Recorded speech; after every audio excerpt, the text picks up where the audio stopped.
Ayan, alright mga padi. Ito pa, isa pa to mga padi. Isang Toyota Avanza naman tayo ngayon mga padi, no? Ito, same na naman ulit nung isa pa nating vlog mga padi.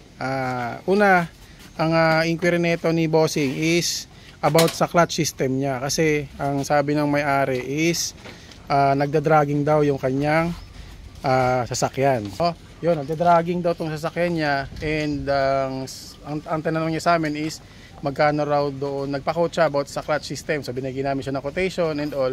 And then yun, so ngayon nadala na ni Bossing dito yung sasakyan. And ngayon pa lang din namin siya ma-actual test.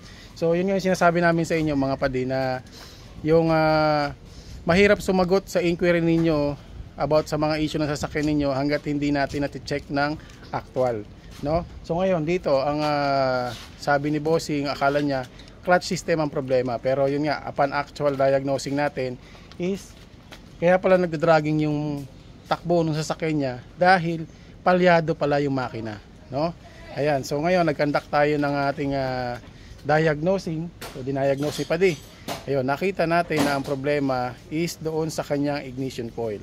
Alright, so ignition coil number 2 ang naging problema nitong sasakyan na to. So walang problema yung kanyang clutch, okay yung kanyang clutch. So hindi natin gagawin yung clutch niya, no? So ganoon naman kasi tayo, kung hindi naman yun ang pinaka main issue ng inyong sasakyan, hindi natin gagalawin. So nakita natin ang problema ng dragging is doon sa kanyang coil. So yung pakiramdam niya na parang dragging is dahil nagmi-misfire pala yung makina nitong sasakyan ni Bossing. So ngayon ito i-attach natin, i-attach ko yung actual na video nung pag-check namin sa coil niya. So buti na lang isang coil lang yung nagka-problema dito sa unit ni Bossing. So coil number 2. Kaya hindi ganoon kapansin mga padi yung yung misfire kasi nasa na number 2 na chamber yung pumalya sa kanya.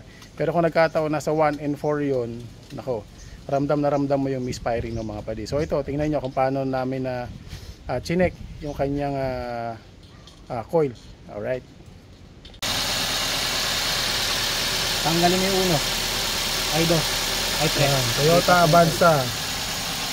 Hindi, mamaya ipili pa tayo.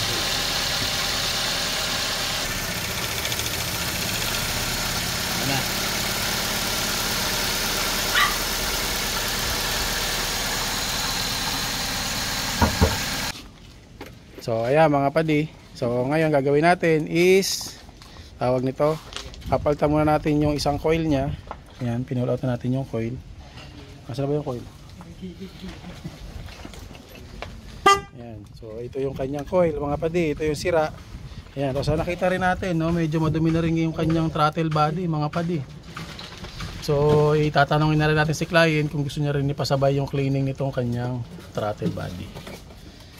Alright. So ngayon palitan muna natin tong coil. Kami bibili muna ng coil and then i-testing natin ulit yung andar ng kanyang makina.